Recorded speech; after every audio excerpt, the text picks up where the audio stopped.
Isang araw na naman para ipakita ang ating mga utak. Ngayon ay ako ay tuturuang mag-drive ni Gilo.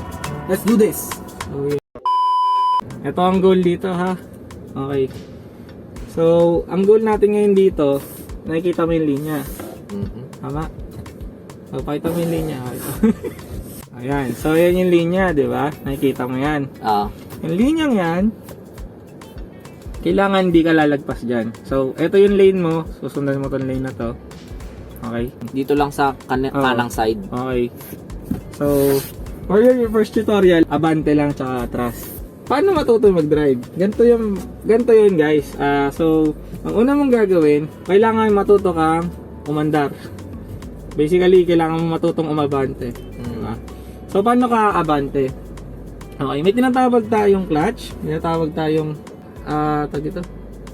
Cambio? Gear din. Gear switcher. Ang manual, meron siyang tatlong pedals. One is yung clutch. Okay. Second is yung brake. Yung last one is yung gas. Yung gas, siya yung pampaandar, syempre. Basically, siya yung inaapakan nyo. Kumbaga sa may arcade, siya yung pang-accelerate. Yung brake, syempre, basically, brake nga siya. Diba? So, siya yung paghinto. The last one is yung clutch. Ang basic na gamit ng clutch is siya yung staging ng gears. Kumbaga parang hinahanda niya yung makina para mag-align dun sa gears. Kapag naka-clutch ka, parang ibig sabihin nun, nire-ready mo na siya for transfer ng gears. Actually, yung clutch pala is panlipat din ng gear, 'di ba? Pag inapakan mo yung clutch, dun mo lang pwede ilipat yung gear. Di mo malilipat yan hanggat di mo inapakan yung clutch. So once na inapakan mo yung clutch, pwede mo na ilipat siya sa mong gustong gear. May tinatawag tayong neutral, which is yun yung naka-release yung gear mo. Wala kang kahit anong gear na kinakabitan. Hindi ka aandar. Kung uphill yan, atras ka once na hindi ka naka-brake. Pag neutral ka, ibig sabihin ginagamit mo yung existing force nung sasakyan. Yun, start tayo. Anong gagawin natin?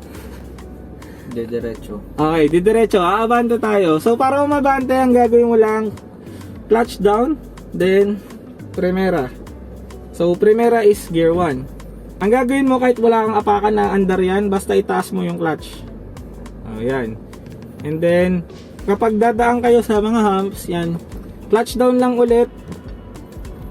And then brake. Ang pinaka-crucial lang dito, wag ka mamamatayan. Better check kung nakaapa ka sa clutch. Lagi. Pag nag-brake ka, clutch ulit. So, yun. Ikaw na. May parking area dito. Ang ganda. Sige, go. So, ako, alalay lang ako sa handbrake kung sakali lang na, Pero yun, beforehand nito, nag-practice na siya kanina, kaya medyo mahusay-husay na yan. Siyempre, ako teacher niyan eh. Best student has a best teacher. So may tinatawag tayong 3-point turn job. Ano yung 3-point turn? Kaya siya tinawag na 3-point turn kasi 1, 2, 3. Diba? No. Hindi mo na gets? Andito yung kotse mo, kakaliwa kang ganun, aatras ka pa kaliwa ulit, then ikot. Oh! Okay, 3-point turn. Pag ganun, patas gaganon na. Yes. So gaganyan ka lang hanggang sa hindi mo mabangga yung pader, atras ka ulit, then balik ka. Tip mo na. Saan tayo? Atras tayo dun.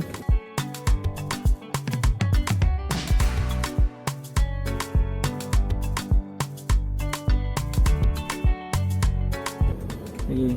Tuturuan kita ngayon mag-segunda. From first gear going to second gear. From starting, ang gagamitin mo, primera ka. From stop from stop, yes. Going to moving, dapat primera ka. Unless jeep ka, yung jeep yung ginagawa ng mga driver, diretso segunda. Kasi masyado malakas yung makina nila. Primera, pag naka-andar ka na ng kapiraso, lipat mo ng segunda. Pag hihinto ka, neutral. Clutch down, neutral, brake. Kuha. O kaya clutch down, brake, neutral. Kuha. Let's go guys. Clutch down, segunda. Andar.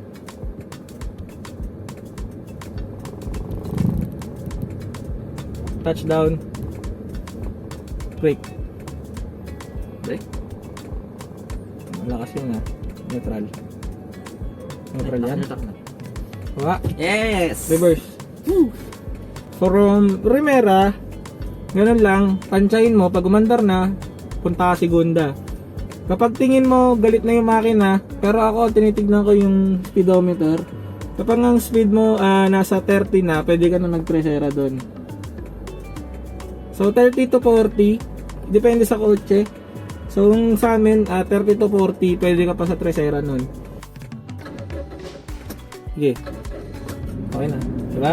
Gets mo na? Nag-drive tayo ni Papi Jap. Segunda. Neutral ka, tol. Ay, neutral yun? Oo. Di mo huwag mo puwersahin, tol, pag di mo kaya. Kasi ibig sabihin hindi ka nakababa-clutch mo. Tol, ganito isa munang napapansin ko. Kahit mahina lang to, tol. Panchil na tao lang to. Parang tigas kasi. Ganito lang. Pakiramdaman mo kasi kung saan papasok. Hindi dahil lakasan mo papasok yun. Dahan-dahan lang. Left, up, down, third, fourth, fifth, reverse. Hindi tayo wala sa initial D. Nag-aaral pa lang tayo. Pag matigas siya, ibig sabihin hindi maayos pagkakaapak mo. Binitawan ko yung clutch, okay lang. Okay lang. Touch down.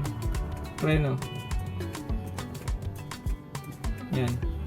Marami ka pang ikakaining bigas para sa preno. So yun guys, pag gusto nyo mag-aral ng back parking, ang una nyong aalamin, mag-aral kayo ng math, alamin nyo kung ano yung parallel lines. Mas madali yung pagpakaw sapatos. Tsinelas mahirap. Tsaka delikado tsinelas, bawal tsinelas. Actually, ang ruling, bawal nakapaa. Kailangan nakasapatos pag nag-drive. Pero for practice purposes, magpaka na lang. Never kayo mag-tsinelas kasi sasabit yan. Yung nakaka-aksidente. Gas. Sige, gas. Malakas masyado yan, tol. Okay, tuturo ko sa yung navigation yan. What's high? Ibig sabihin nun, high. Ibig sabihin tataas natin yung ilaw. Yun yung sabi ko sa'yo ng isang beses. So kapag hindi tayo naka-high, nakababa yung ilaw. Pag gusto mo i-high, tataas yung ilaw. Okay. Yan ba yung nakadirect na sa ano? Oo, sa Ganyan tao. Kita mo na yung Yung nakakasilaw na yan. Oo, yung nasa harap So be careful mo, sa paggamit ng high kasi nakakasilaw siya. Kapag nasilaw siya, syempre kayo din maka-aksidente. Kasi pag di kayo nakita, mababangga kayo. Hanggat di nyo kailangan, hanggat maaari, wag nyo gamitin. Patayin nyo. Pag di nyo lang talaga makita, buksan nyo saglit, then patayin nyo ulit. Kung gusto mo ng saglit lang na high, pwedeng ganun, di ba? So ang gagawin mo, i-high mo saglit, tapos babalik mo rin. Oh, yun yung pang signal. Yes. Para ka nag-capital letters pero shift gamit mo, hindi ka Oo, naka-caps parang lock. ganun. Yun talaga yun. Halimbawa, nagkasalubong kayo. So, say hi. Kaya hello, di ba? Hey! O kaya nakita mo upwards mo, bukod sa busina mo, gusto mo may ilaw pa. O di, tugs, tugs, tugs. Gusto mo, tugs, tugs, tugs. Diba? Etong nasa right side, wala naman masyadong sense. Yung wiper lang talaga. Slow interval, faster interval, fastest interval. Etong mga iniikot dito. So, inikot, yan. Nakita mo, nag-wiper yung likod. Ay, hindi ko alam. Yun. Ayun, may tubig na lumabas. Ngayon, ito. Balik tayo. Yan. So, guys, di nyo na kami keep. Kasi gabing-gabi na. Pakita ka kita ng malupit na parking. Sasabihin ng iba madali mag front park. Siyempre pag nakakita ka ng libreng ganyan, madali mag front park, di ba? Pero kung makikita mo, gaganto ka muna, tapos paparada kang ganyan, medyo mahirap yan.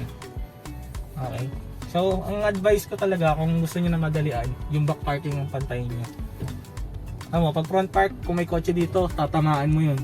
So, mahirapan ka mag front park na ganyan. Back parking 101. Nakita niyo yung kotse sa likod, Jap? So, buksan natin to. Para mas kita mo minsan, yan, may kotse sa likod. Yeah. Ang una mong titignan kung nasan yung kotse sa likod. Kung maswerte ka din kung may linya ka gaya sa mall. Kasi yun yung magiging guide mo. Sabi ko nga sa'yo, mag-aral ka ng math, alamin mo kung ano lang yung parallel lines. Pag parallel lines, titignan mo. Batayin ako nito. Okay, nakikita mo yung side mirror na yan. So kung ito yung kotse mo, ito yung pader mo, kailangan yung linya kaparallel nito. So kung medyo tabingi ito, dapat patabingi din yung linya mo. Basta kailangan parallel sila. So pag parallel sila, hindi ka mamamali doon. So kabilaan yan, kapag hindi ka pa rin marunong tumingin ng parallel lines, mag-aral ka ulit. So bye-bye sa parking space na to. Ganda pa rin mag-practice ng parking dito. Gawin natin ito. Sounds good. Yeah, sige.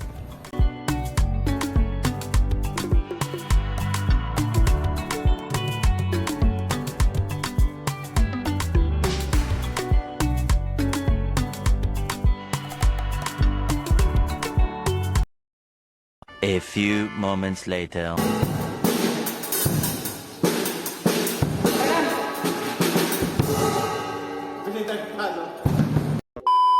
So yun, what's up sa inyo guys? Dito kami ngayon sa church nila Jello. So, welcome to Imus UMC.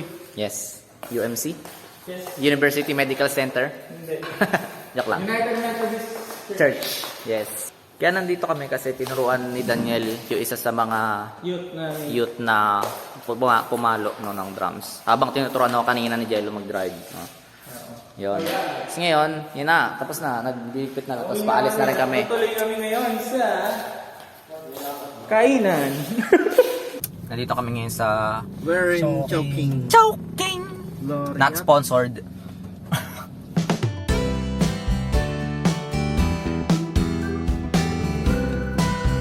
Bakit? Naka-break ka.